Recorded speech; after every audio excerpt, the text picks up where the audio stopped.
તો આ તરફ વડોદરા શહેર ભાજપ કાર્યાલય પર માથાકૂટ સર્જાઈ ગઈ છે। શહેર પ્રમુખના ફોર્મ ભરાવતા સમયે માથાકૂટની ઘટના બની। ભાજપના બે નેતાઓ જાહેરમાં બાખડ્યા।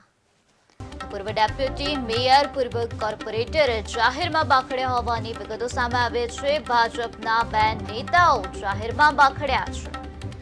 પૂર્વ કોર્પોરેટર અને પૂર્વ ડેપ્યુટી મેયર જાહેરમાં બાખડ્યા છે। સુનિતા શુક્લ અને હર્ષિત લાઠી વચ્ચે બબાલ સર્જાઈ ગઈ।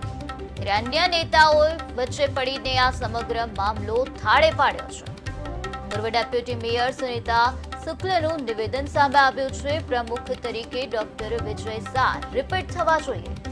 પૂર્વ કોર્પોરેટર હર્ષિત તલાટીનું નિવેદન સામે આવ્યું। મારા પરના આક્ષેપો ખોટા છે તેવી વાત હર્ષિત તલાટી દ્વારા કરવામાં આવી છે।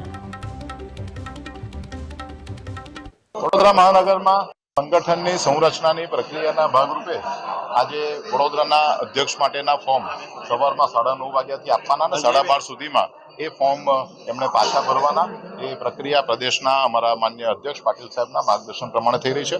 દરેકે દરેક કાર્યકર્તા જે ક્રાઇટેરિયામાં ફિટ થતા હોય એ બધા જ કાર્યકર્તાને આ ફોર્મ મળી શકે।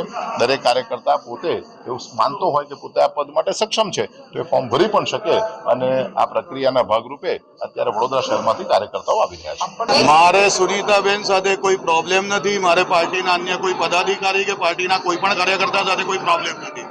સુનીતાબેન ઇન્ટેન્શિયલી કોઈકના હાથા બનીને આવું કોઈ કાર્ય કરતું હોય તો એમને વિચારવું જોઈએ। હું દાવેદારી માટે નોંધાવી નથી આવી, તો પાર્ટીના એક જવાબદારીના ભાગરૂપે આવી છું। એટલે મને પાર્ટીમાં કામ કરે પણ 20 વર્ષ થયા છે।